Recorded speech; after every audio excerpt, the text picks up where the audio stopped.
میاں صاحب نے اعلان کر دیا ہے کہ اب یہ سب کچھ نہیں چلے گا، مگر اس سے پہلے میاں صاحب کے اس بیان کی جانب آئیں۔ دورانی صاحب میں آپ کی جانب آتی ہوں، فرمائیے گا کہ آئی ایس آئی کے چیف کا کہنا تھا کہ ریمنڈ ڈیوس کو صدر اور وزیر اعظم کے کہنے پر جو ہے وہ امریکہ کے حوالے کیا گیا، اور آج ہی فہیم کے خاندان نے یہ بتایا ہے کہ ان کو پیسے امریکہ کی جانب سے نہیں ملے۔ تو فرمائیے گا کہ ایسے ہی چونکا دینے والے انکشافات کو کیا دبائے رکھنے کے لیے ہی آپ کی جانب سے ایبٹ آباد واقعے کی آزادانہ انکوائری کو روکنے کی کوشش کی جا رہی تھی ابھی تک؟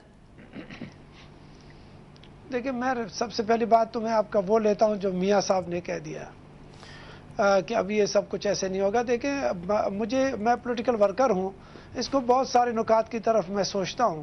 ایک بات یہ ہے کہ اگر یہ رائیونڈ کا انقلاب آئے گا تو پھر میاں صاحب کا رائیونڈ نہیں ہوگا، یہ پھر اس طرح کا اسلامی گروپ بریگیڈیئر مستنصر باللہ جیسا آ جائے گا، اور صبح جب آپ اٹھ جائیں گے تو تبلیغ جماعت اور اسلامی گروپس پاکستان میں اتنا قبضہ کر چکے ہوں گے کہ پھر میاں صاحب بھی اس لپیٹ میں آ جائیں گے۔ میاں صاحب کا رائیونڈ نمبر 2 بنے گا اور یہ نمبر 1 والے رائیونڈ لے جائیں گے، جس میں سے یہ جو آپ سین دیکھ رہے ہیں نا پورے پاکستان میں اس وقت، یہ تحریکیں جو ہے نا وہ پھر ہمارے جیسے پولیٹیشنز کو، میاں جیسے صاحب کے پولیٹیشنز کو اور زرداری صاحب کے پولیٹکس کو پھر لوگ نہیں رکھیں گے، پھر ان کے پیچھے چلیں گے، کیونکہ امریکہ جب اس ایریا میں اگر اس انداز میں آ رہا ہے پھر وہ دوسرا راستہ مجھے بالکل کلم کلا نظر آ رہا ہے، جس کو آپ دیکھ سکتے ہیں، اس پر آپ سوچیں۔ اور اگر جب میاں صاحب تنقید کریں گے آئی ایس آئی پر بھی، تو ایک نقطہ میرا اپنا ذاتی خیال ہے کہ وہ ایک میسج امریکہ کو دے رہے ہیں کہ امریکہ صرف آئی ایس آئی کے خلاف اور فوج کے خلاف ہم ہی بول سکتے ہیں۔ اگر آپ کو کوئی مدعا ہے، مقصد ہے، تو آپ ہم سے طے کیجئے، ہمیں آگے لائیے اور ہم ان کو ٹھیک کریں گے، آئی ایس آئی کو ٹھیک کریں گے۔ دیکھیں، ادارت جاتی معاملات ہیں، ان میں ہم یہ نہیں کہہ سکتے۔ انٹرسٹنگ ٹیک ہے، اجازت دیجیے دورانی صاحب، بڑا انٹرسٹنگ ٹیک ہے۔ تمینہ صاحبہ، آپ کا کیا اس کے اوپر رد عمل؟ انٹرسٹنگ ٹیک ہے۔ دیکھیں، ایک مجھے دورانی صاحب ختم کر لیجیے، ختم کرنے دیجیے، ختم کر لیں وہ اپنی بات۔ ایک نقطہ میں بتانا چاہ رہا ہوں کہ دیکھیں، اس وقت ٹرننگ پوائنٹ آ رہی ہے تعلقات کی۔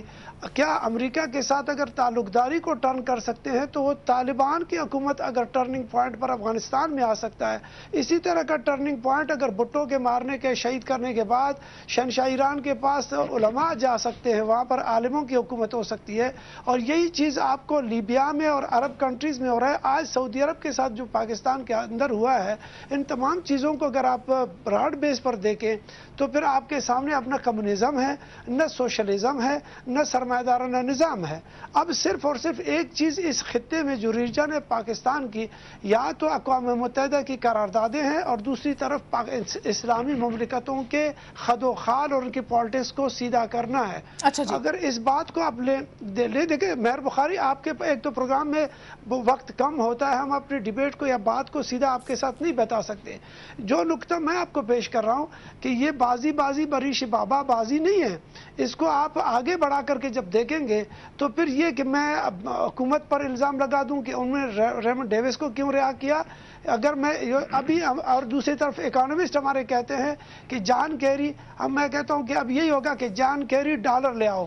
بس یہی ایک نقطہ آپ کا رہ جاتا ہے کہ اگر وہ آئی ایم ایف کے قرضے چھوڑ دے اور ہمیں ڈائریکٹ ایک ارب 1.7 دینا ہوگا۔ نہیں، ہمیں اب دیکھیں، ایک طرف آپ کہتے ہیں کہ مجھے پیسہ نہیں چاہیے، ایک طرف آپ کہتے ہیں کہ مجھے پیسہ نہیں چاہیے، اور دوسرے نقطہ نظر میں آپ کا قوم کہتا ہے کہ جی اگر وہ 10 بلین 50 بلین دے دیتا تو پھر تو ہمارے بچوں کو بھی ذبح کرے، پھر تو ٹھیک ہے۔ یا آپ اپنے نقطہ نظر کے پالیٹکس کو ذرا امریکہ کے سامنے جب رکھ رہے ہیں، امریکہ بھی ایک مجبور پالیٹیشین ہے، اس کا ورکر بھی پالیٹیشین بھی پسا ہوا ہے افغانستان کے سی آئی اے اور کے جی بی کی لڑائی کی وجہ سے۔ اب وہ اس ایریا میں چین اور پاکستان کی لڑائی میں بھی اپنے آپ کو چلے ایک سیکنڈ، ایک مجھے اجازت دیجیے نا، let's get back to our country for a second. آخری نقطہ میرا یہ ہے کہ امریکہ آج جو پاکستان میں ابھی اسامہ کے جانے کے بعد جو پاکستان کے ساتھ بات چیت کرے گا، وہ اس ریجن کے پالیٹکس کو مکمل طور پر وائنڈ اپ کر کے کسی نقطہ آغاز وہ بزنس کا کرنا چاہتا ہے۔ آپ اس کو ریشنل نہ بنائیں، آپ اس کو جنگجو